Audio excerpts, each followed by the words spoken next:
Business Club de France des entrepreneurs avec Michel Picot. Bienvenue dans ce nouveau numéro du Business Club de France des entrepreneurs, le magazine des entreprises qui font bouger nos territoires dans toute la France et qui brillent aussi très souvent dans le monde. Mais tout de suite, le sommaire. Et nous vous présenterons cette semaine un nouveau café qui s'appelle Black Idol. Il est fabriqué en France. Ces capsules de café seraient bonnes pour la santé. C'est une innovation mondiale. Notre pépite cette semaine à Limoges, Adidream, qui recrée sur la base de scanners réalisés sur des patients des éléments du corps humain en matière composite grâce à l'impression 3D. En Normandie, nous irons visiter Lucibel, entreprise extrêmement innovante autour de la technologie LED pour l'éclairage, l'Internet par la lumière ou encore la beauté. Enfin, nous terminons avec Julien Benguigui, fondateur de Toa Design. Il est spécialisé dans le design des abattants de toilettes et de grands créateurs de mode le suivent dans ce domaine. Soyez les bienvenus. Black Idol, c'est une nouvelle marque de café fabriquée en France, tout près de Strasbourg. Ces capsules de café seraient bonnes pour notre santé. Benoît Lyon, l'un des fondateurs, et le docteur Eric Poster sont nos invités. Ils nous éclairent sur cette première mondiale. Mais que contiennent ces capsules de café ? Alors déjà, nos cafés, pour que vous compreniez, ce sont des cafés qui renferment au cœur de la capsule des antioxydants issus du thé vert, pour être plus précis, des polyphénols de thé vert. Et ces polyphénols ont des avantages, des atouts santé, à partir du moment où ils sont consommés dans une quantité suffisante. Et pourquoi on a mis des polyphénols et qu'est-ce que ça apporte ? D'abord, je vais apporter une première réponse, c'est qu'on a mis des polyphénols parce que si vous voulez consommer du thé vert et avoir une quantité de polyphénol suffisante pour déclencher ces fameux effets qui portent sur la gestion du surpoids, et ça a un effet anti-âge, comme de nombreux antioxydants, mais ceux-là sont particulièrement puissants. Donc ces deux effets-là ne sont actionnés que si vous consommez une quantité suffisante d'antioxydants. Or, le thé vert n'en a qu'une petite partie dans sa composition, et je vais même vous ajouter quelques chiffres, vous allez comprendre. Si vous voulez enclencher par l'action des polyphénols de thé vert, l'effet brûle-graisse permet de vous aider à gérer le surpoids, il faut consommer environ 400 mg de thé vert. On a transmis à un laboratoire de nombreux thés verts dans lesquels on a analysé la quantité d'antioxydants pour en trouver en moyenne entre 6 à 10 mg par tasse. Or, si vous devez en consommer 400 mg dans la journée, eh bien, ça veut dire que vous devez boire 20 litres de thé vert pour arriver à déclencher cet effet-là. Et vous avez compris le principe de Black Idol, c'est qu'on a concentré les molécules pour les glisser dans le thé vert, pour les glisser dans une capsule de café avec les bénéfices du thé vert. 3 ans pour mettre au point donc cette capsule, et oui, ça a toujours le goût du café, j'ai testé.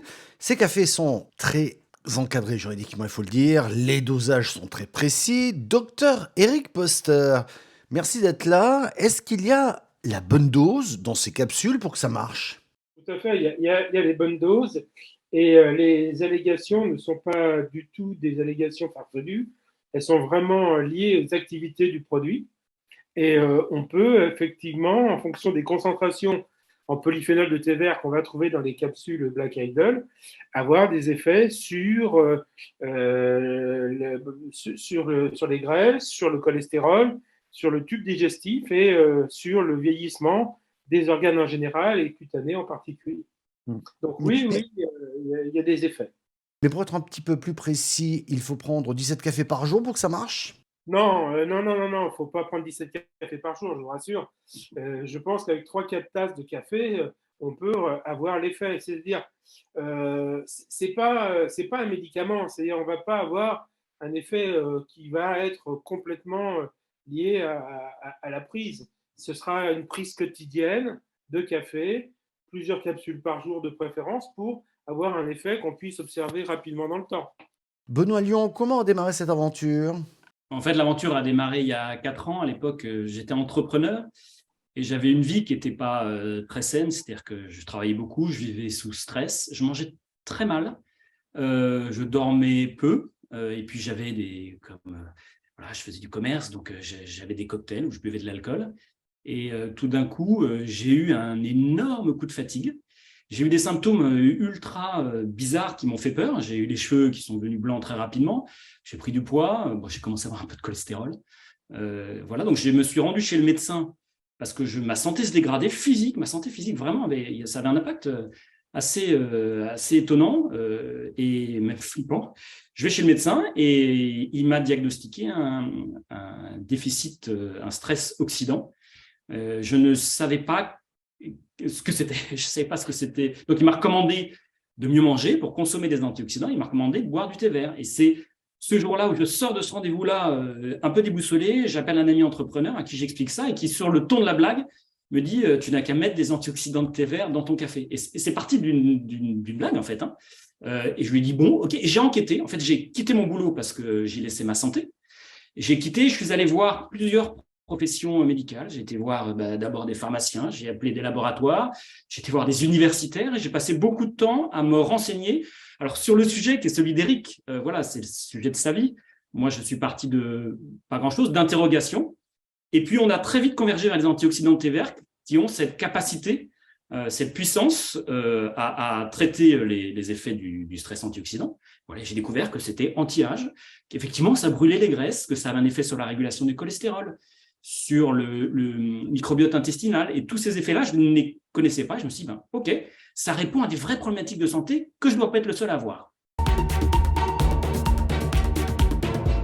Notre pépite de la semaine nous emmène à Limoges, où l'entreprise Adidream recrée sur la base de scanners de patients des éléments du corps humain en matière composite, pieds, hanches, mains, grâce à l'impression 3D.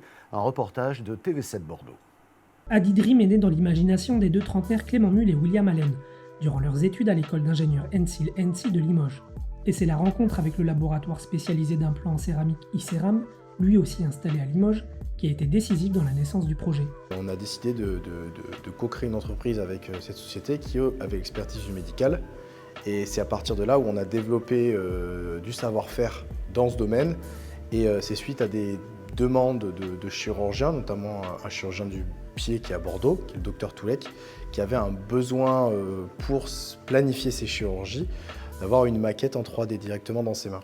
Et c'est à partir de là où on a eu le déclic, on a dit qu'il y a un vrai besoin. Avec ses 5 imprimantes 3D, donc 2 machines-outils industrielles, Adidream est en capacité de fabriquer des maquettes anatomiques précises jusqu'au micron, en seulement 2 à 5 jours sur la base de scanners confiés par des médecins. Alors actuellement, on est les seuls à aller aussi loin dans le réalisme, puisque la capacité de créer la corticale et le spongieux de notre os, notamment par impression 3D, ça permet d'avoir une énorme flexibilité pour avoir une fabrication issue d'un scanner. L'objectif, c'est d'avoir une maquette la plus réaliste possible, selon un cahier des charges qui va être défini avec le chirurgien, pour que, à terme, l'acteur de la santé il puisse bien comprendre la pathologie, que ce soit une vraie alternative, soit au cadavre, soit à d'autres outils de préparation d'un acte. En plus des maquettes, l'entreprise est également en capacité d'imprimer du métal. Il s'agit d'un acier inox chirurgical utilisé pour la fabrication d'instruments de chirurgie sur mesure. On a toute une partie, donc c'est avec une autre imprimante qu'on a métallique, donc c'est de l'acier inox 174 pH, mais en fait ça nous permet de faire des instruments chirurgicaux qu'on appelle optimisés topologiquement. Ça veut dire qu'on va mettre de la matière uniquement là où il y en a besoin, ça permet de les rendre plus légers. Et en fait, l'optimisation topologique, on va venir étudier la pièce de base sur informatique. On va voir les contraintes sont sur telle et telle zone, donc il y a besoin de matière à ces endroits-là. Et nous, on va venir mettre la matière qu'à ces endroits-là. C'est l'avantage de l'impression 3D par rapport à l'usinage. Comme nous, on fait de l'ajout de matière, on ne part pas d'un cube sur lequel on vient en retirer. On peut faire des géométries un peu plus complexes qui permettent du coup d'enlever de la matière là où en usinage ce n'est pas accessible et donc on ne peut pas le mettre. Direction la Normandie, Rouen précisément, pour découvrir Lucibel, spécialiste de l'éclairage à partir de solutions LED. Nous allons à la rencontre de Frédéric Granotier, fondateur de l'entreprise. Entreprise qu'il a d'ailleurs relocalisée en France. Avant, il produisait tout en Chine. Aujourd'hui, ça se passe à Rouen. Entreprise également très innovante. Nous commençons par le cœur de métier, l'éclairage. Alors, Lucibel est une société experte en technologie LED qui a débuté son activité dans l'éclairage LED par la conception, la fabrication et la commercialisation de solutions d'éclairage LED à destination des professionnels. Lucibel, lorsque nous avons commencé notre activité, a ouvert une usine en Chine, à Shenzhen, pour concevoir et fabriquer ces luminaires. Et puis Lucibel s'est diversifié dès 2012-2013 sur les nouvelles applications permises par la technologie LED au-delà de l'éclairage, notamment dans 2 domaines. Le premier, c'est la transmission de données par la lumière avec la technologie Wi-Fi qui permet d'accéder à Internet par la lumière. Et le deuxième axe de diversification, c'est la cosmétique par la lumière avec la possibilité de traiter les rides, vergetures, notamment par administration de lumière LED. Alors, on va développer les innovations que vous venez nous présenter, mais j'aimerais que l'on parle un peu de l'histoire de l'entreprise et notamment de l'année 2014 où vous décidez de relocaliser votre usine à Normandie et vous quittez donc la Chine où vous aviez votre propre usine d'ailleurs. Absolument. Alors effectivement, lorsque nous avons fondé Lucibel, la technologie LED n'était pas connue en France et en Europe. Et donc, les filières n'étaient pas présentes. Et donc, nous avons dû de facto débuter notre activité de fabrication en Chine, à Shenzhen, capitale mondiale de l'électronique. On s'est dit que c'est là qu'on trouverait effectivement à la fois les composants électroniques LED et autres composants électroniques dont on avait besoin pour assembler des produits, et c'est là qu'on trouverait le savoir-faire. Et c'est comme ça qu'on a débuté en Chine. Et puis effectivement, au fil des années, on a eu des déboires avec nos salariés chinois. C'était pourtant notre propre usine, détenue à 100% par Lucibel, avec un expatrié français à la tête, mais néanmoins, ça ne nous a pas empêché d'avoir du pillage de propriété intellectuelle par nos propres salariés, des salariés qu'on a pris la main dans le sac à toucher des pots de vin de fournisseurs, enfin bref, des problèmes opérationnels divers et variés. Et donc, en 2014, je me suis dit que ça suffisait, que j'en avais marre et que j'avais envie de relocaliser et de fabriquer en France pour aussi pouvoir servir nos clients européens avec plus de facilité, plus de réactivité. Parce qu'effectivement, lorsqu'on fabrique ces luminaires à 10 000 km de distance, c'est que votre client européen a besoin d'une grande réactivité et c'est de plus en plus le cas. Entre la commande et la date de livraison souhaitée par le client est de plus en plus court. Et donc, quand vous fabriquez à 10 000 km de distance, vous êtes obligé de faire venir vos luminaires par avion. Et c'était en l'occurrence évidemment un non-sens écologique, mais également un non-sens économique aussi de transporter des luminaires depuis la Chine par avion, parce que c'est près d'un tiers de la marge brute totale de Lucibel qui disparaissait par le coût du transport aérien. Et donc, pour toutes ces raisons-là, je me suis dit qu'effectivement, il était important, préférable de fermer notre usine chinoise et de relocaliser notre fabrication en France. Merci pour cette franchise. Choix osé, choix stratégique, mais aussi risqué. Mais vous n'avez jamais cessé d'innover. On va rentrer dans le détail. J'aimerais que l'on commence peut-être par le Li-Fi ou l'Internet par la lumière. C'est bien ça ? Absolument, c'est une façon de transporter de l'information par la lumière et donc et d'accéder ainsi à Internet par un luminaire, par la lumière, en remplacement du Wi-Fi. Et donc, effectivement, le principe, c'est donc d'abord de raccorder un luminaire à Internet par un câble réseau habituel, type RJ45, et de faire scintiller le luminaire à très haute fréquence. Donc, le luminaire s'éteint et s'allume plusieurs millions de fois par seconde, et c'est ce scintillement qui permet de transmettre de l'information, d'acheminer l'information jusqu'à un smartphone ou un ordinateur. Et de la même façon, pour pouvoir bien évidemment surfer sur le web, on a besoin de remonter l'information du smartphone ou de l'ordinateur jusqu'au réseau Internet. Eh bien, on la remonte cette information également par un scintillement lumineux, mais un scintillement lumineux invisible, de la lumière qui ne se voit pas, de la lumière invisible infrarouge, pour ne pas qu'il y ait un croisement de flux lumineux. Et donc, du coup, on a vraiment finalement par la lumière, visible ou invisible, une transmission de données qui se fait par le scintillement. Et ça permet effectivement vraiment d'accéder à Internet par la lumière. Les avantages du Li-Fi par rapport au Wi-Fi sont nombreux. D'une part, on a une grande sécurité dans l'échange de données, puisque le Wi-Fi, c'est des ondes radio. Les ondes radio, ça traverse les murs, et donc même un Wi-Fi dit sécurisé n'est jamais parfaitement sécurisé. On peut toujours vous pirater une transmission de données par le Wi-Fi, alors que le Li-Fi, c'est de la lumière, et la lumière, par principe physique, ça ne traverse pas les murs. Depuis la pièce d'à côté, depuis l'immeuble d'à côté, on ne peut pas intercepter une transmission de données par la lumière dans cette pièce. Et donc, du coup, ça permet une très grande sécurité dans l'échange de données. C'est le premier avantage. Le deuxième avantage, c'est que, sans entrer dans le débat sur la dangerosité ou non des ondes radio du Wi-Fi, il se trouve qu'il y a de plus en plus d'individus qui sont électrosensibles et donc à qui les ondes radio du Wi-Fi donnent des maux de tête.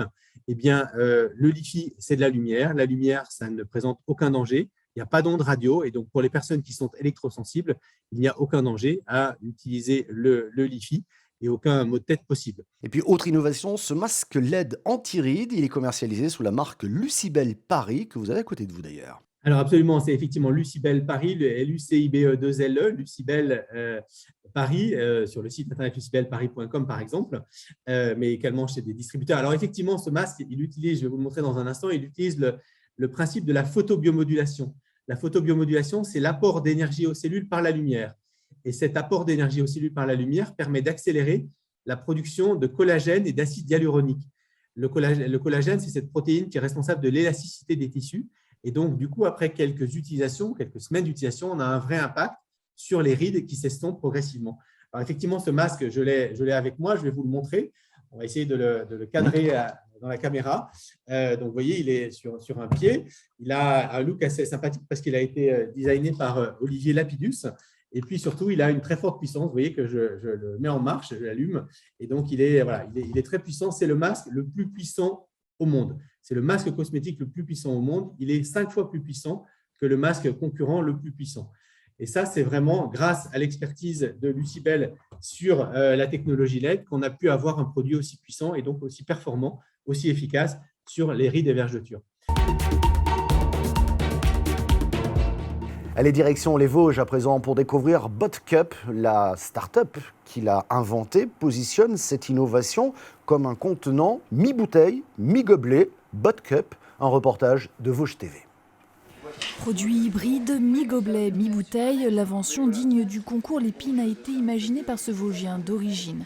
À l'heure du zéro déchet, il a conçu une bouteille réutilisable 300 fois. Ça vient principalement de mes expériences, notamment dans l'événementiel et puis dans l'accueil de public, où on se rend compte que le réutilisable aujourd'hui, il y a plein de solutions, mais qui sont toutes adaptées à un usage de particulier.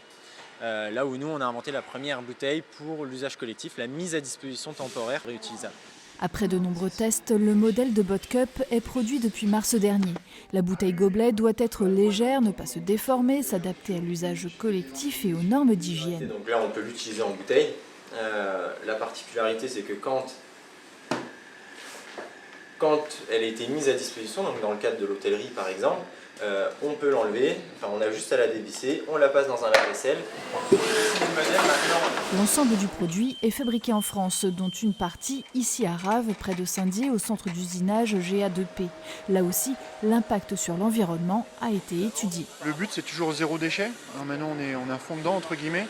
Tout ce qui n'est pas utilisé lors du moulage ici est rebroyé et réutilisé, soit dans ce même moulage, soit après dans des pièces qui le permettent. Mais la démarche de la start-up va au-delà. Pour favoriser la réutilisation de la bouteille par les collectivités et les associations, les jeunes entrepreneurs ont conçu une plateforme pour faciliter les synergies entre les organisateurs d'événements. L'idée de cette plateforme, c'est qu'une collectivité qui a du matériel disponible puisse mettre à disposition d'autres partenaires ce volume de produits, ce matériel pour une location. C'est la valeur de BotCup, c'est de moins consommer, de raisonner dans notre utilisation de tous les jours, et de ne pas réinjecter sur le marché des produits à non plus finir. Depuis le début de l'année, la start-up a déjà reçu 30 000 commandes venues du Grand Nancy, de Remiremont, des centres de vacances ODCVL ou encore de la Ligue de football Méditerranée. En 2 ans, BotCup a grandi et fait vivre 5 personnes, dont le défi actuel est de structurer une filière de recyclage. Et voici les frites Made in Aube. Après les chips Auboiselle, il y aura bientôt aussi des frites fabriquées dans ce département. Un reportage de Canal 32. Après les chips auboises, pourquoi pas des frites? Jusqu'à présent, les pommes de terre auboises sont coupées et surgelées en Belgique au sein d'usines appartenant à des groupes internationaux. Ce marché croît de 2% par an. Thierry Laporte souhaite se démarquer en proposant des frites made in France. En 2018-2019, on avait des interlocuteurs acheteurs qui nous demandaient toujours « oui, vos frites c'est bien, quel prix ?» Aujourd'hui, vu ce qui s'est passé depuis 3 ans, le discours est différent. Les gens se reconsacrent plus sur de la production française. Et on serait éventuellement la première usine dirigée que par des Français. Donc c'est français au beau. Thierry Laporte a déjà obtenu le permis de construire et les plans pour la première des 2 lignes de production. D'une longueur de 360 mètres, l'usine est sans commune mesure avec celle des chips. Entre 6 et 7 tonnes de frites produits finis à l'heure. On est autrement plus important que Auboiselle Chips, parce qu'aujourd'hui, Auboiselle Chips, c'est 100 kg de chips à l'heure. Donc il faut qu'on soit au top. Si on joue dans la cour des grands, des industriels, on est obligé de se mettre au niveau, sinon on ne sera pas crédible vis-à-vis des clients. Le coût complet du site s'élève à 60 millions d'euros. Si le gérant bénéficie d'ores et déjà du soutien de 2 grossistes et d'un constructeur, Il cherche à compléter le financement à hauteur de 8 millions d'euros auprès des agriculteurs. Qu'ils soient au capital ou pas, on a besoin de tous les producteurs. C'est-à-dire que Fruits de la Terre s'engage à rémunérer 20 € de plus une certaine quantité de tonnes de pommes de terre qui lui permettrait d'amortir son coût d'investissement sur les 5 ans qui viennent. Sur tous les journaux, on voit qu'on est en manque de frites et tous les journaux nous disent qu'on envoie les pommes de terre en Belgique pour nous les ramener en frites. Alors pourquoi ne pas le faire dans l'Aube? Les ancêtres, c'est ce qu'ils ont fait. Ils nous ont laissé des coopératives, ils nous ont laissé des DESI, ils nous ont laissé des outils, des très beaux outils pour les betteraves. C'est bien des producteurs qui l'ont fait. Aujourd'hui, pourquoi pas le faire? Thierry Laporte recherche des producteurs dans un rayon de 150 km autour de Torcy-le-Petit. Il espère démarrer la production de frites en 2024. À Paris, Julien Benguigui, il est le cofondateur de Toa Design.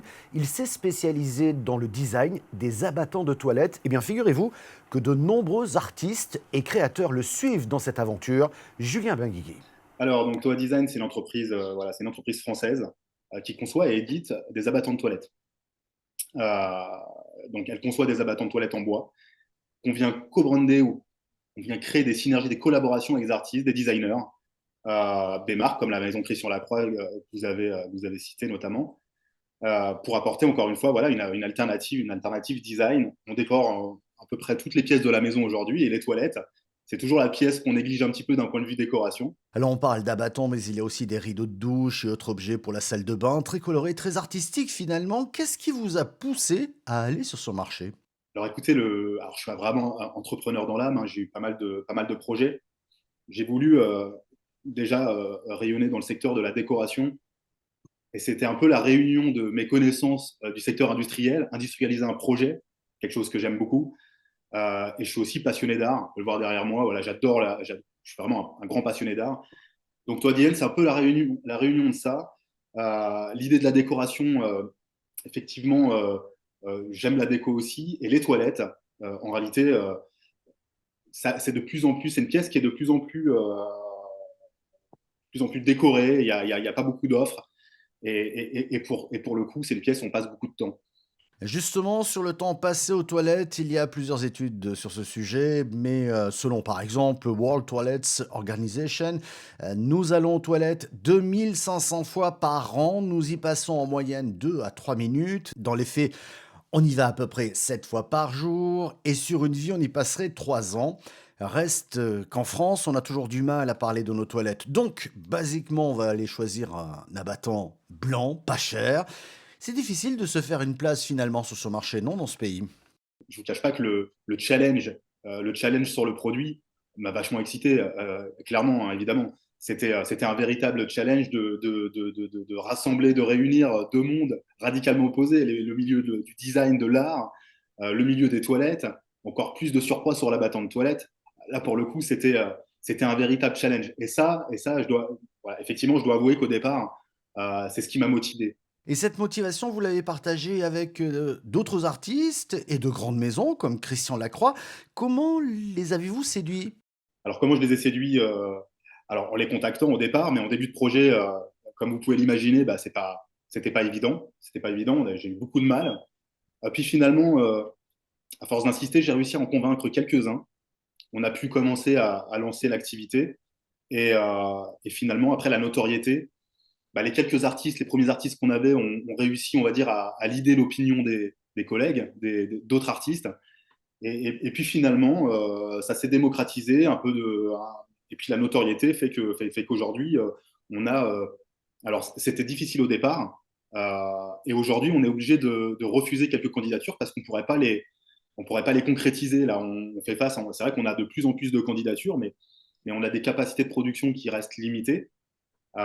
Et du coup, on est obligé de dire non parfois. Et je peux vous dire que c'est difficile pour moi parce qu'on m'a tellement dit non au départ que dire non maintenant, ça m'embête. On a bien compris, des œuvres artistiques sur ces battants qui coûtent entre 79 et 129 €, mais vous allez les garder certainement 10 ans, il faut le dire. Et puis, il y a des clients aussi sur ce type d'objet. J'imagine que vous pensez à d'autres objets maintenant, non? J'ai pas mal d'idées, on va y réfléchir, on va y travailler. Alors, c'est toujours compliqué Je suis toujours sur des objets, peut-être céramiques liés un peu au secteur de la salle de bain et des toilettes. Mais oui, pour diversifier l'offre, on a encore pas mal d'idées. Maintenant, il faut les mettre en œuvre et ça, c'est pas évident. Mais oui, on a beaucoup d'idées. Dans les perspectives, on a surtout des perspectives de croissance, surtout sur les zones géographiques sur lesquelles on commercialise. D'ailleurs, si on peut en parler, c'est vrai qu'aujourd'hui, on commercialise dans toute l'Europe, on commercialise en Australie, en Nouvelle-Zélande et aux États-Unis, au Canada. Donc l'idée, ça serait aussi d'élargir cette zone peut-être à l'Amérique du Sud, peut-être à l'Asie également. Mais la diversification de l'offre, oui, c'est un sujet régulier chez nous. Voilà, la France qui bouge, qui ne manque pas d'idées. Merci de nous avoir suivis. L'émission est bien entendu disponible en replay vidéo. Merci de votre fidélité.